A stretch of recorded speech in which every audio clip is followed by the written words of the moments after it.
এই যে মুসলিম উম্মার মধ্যে যে বিভক্তি, হ্যাঁ, এর মূল কারণ কি বলা যেতে পারে?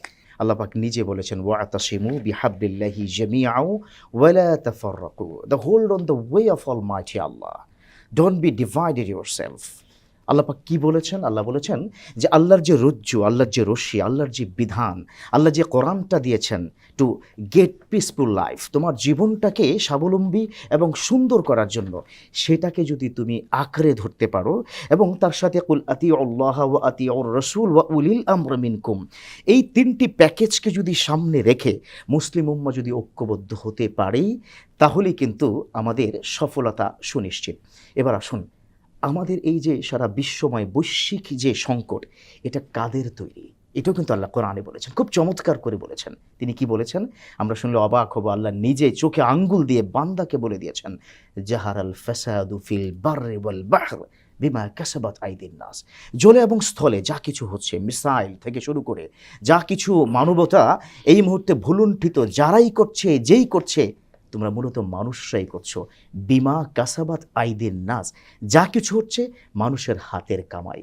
মজার বিষয় হচ্ছে আল্লাহ আবার তার বান্দাদেরকে চোখে আঙ্গুল দিয়ে আরেকটি কথা কি বলে দিয়েছেন, সেটা হচ্ছে বিশ্বনবীর যে আচরণ, বিশ্বনবীর যে জীবন চরিত্র, this is the best ever. If you follow in every single word of হাদিথ, then you will succeed and go to the heaven. There is no another options. বিশ্বনবীর জীবনটা কি যদি আমরা ফলো করতে পারি, যে বিশ্বনবীর জীবনটা কি, এটা স্পষ্ট কি বলেছেন, লাকাদ কানা লাকুম ফি রাসূলিল্লাহি উসওয়াতুন হাসানা, বেস্ট এভার একটা ক্যারেক্টার। আচ্ছা, এই কথা কি শুধু মুসলমানদের? আমি তো নবীর উম্মত, তাই হয়তো নবীর প্রশংসা করছি। মজার বিষয় যে একজন ইহুদি, তিনি কিন্তু দ্য 100 নামক একটা বই লিখেছেন। This is the best ever book in the history of the world. এটা পৃথিবীর মধ্যে সেরা বই হিসাবে স্বীকৃত হয়েছে। তার টাইটেলটা কি? মজার টাইটেল, দ্য 100।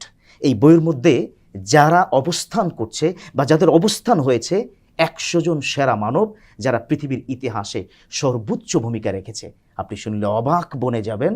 সেই বইয়ের মধ্যে number 1 position, he is the leader all of the Messenger, he is the father of all of scientist, he is the সৈয়দুল আম্বিয়া, সকল নবীদের সর্দার, আল্লাহর সবচাইতে প্রিয় বন্ধু মুহাম্মদুর রাসূলুল্লাহ সাল্লাল্লাহু আলাইহি ওয়াসাল্লাম। তিনি যেই পথ দেখিয়ে গেছেন, যেভাবে চলতে বলেছেন, মানবতার কাণ্ডারি হিসাবে যিনি এসেছেন, তার পথটাই কিন্তু শ্রেষ্ঠ পথ।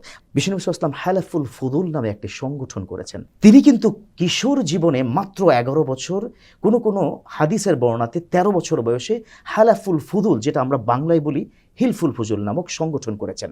আচ্ছা, কেন করেছেন? তিনি দেখেছেন আউস এবং খাজরাজের মধ্যে 52 বছর যুদ্ধ।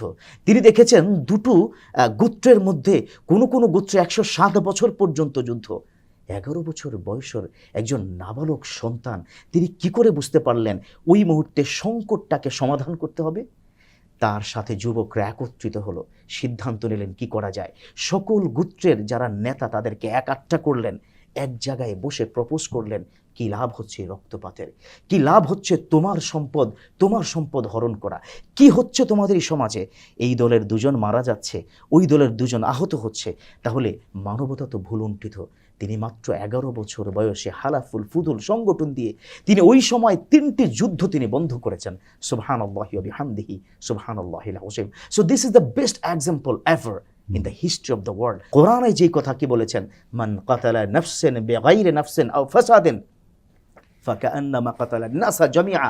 কোন ব্যক্তি যদি একজন মানুষকে নির্বিচারে হত্যা করে, সেজন্য গোটা পৃথিবীর সকল মানুষকে হত্যা করলো। ওমান আহইয়াহা, আর যদি কোনো ব্যক্তিকে কোনো কারণে পাশে এসে মানবতার কথা শুনিয়ে তার পাশে এসে তাকে জীবন দেয়, তাহলে যেন পুরো বিশ্বের মানুষকে জীবিত রাখলো। সুবহানাল্লাহ। তো এই মেসেজগুলো তো আল্লাহ দিয়েছেন, এই মেসেজগুলো তো আমার নবী সাল্লাল্লাহু আলাইহি ওয়াসাল্লাম তিনি দিয়েছেন। কেন দিয়েছেন? পৃথিবীর মানুষ ভালো থাকুক। কেন দিয়েছেন? পৃথিবীর প্রত্যেকটি মানুষ যাতে করে তারা তাদের মোরালিটি দিয়ে, তাদের পারস্পরিক ভালোবাসা দিয়ে তারা কিন্তু এগিয়ে যেতে পারে। এই পবিত্র কোরআনকে 7 ভাগে ভাগ করা হয়েছে।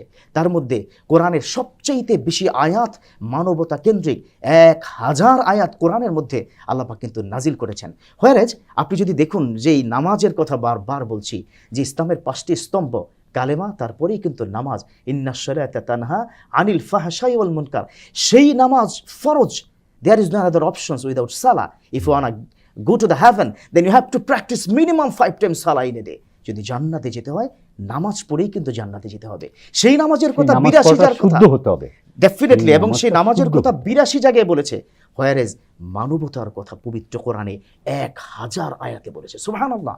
তাহলে বিশ্ব সংকট মোকাবেলায় there is no alternative without Islam. ইসলামের দিকে you have to back to the Islam.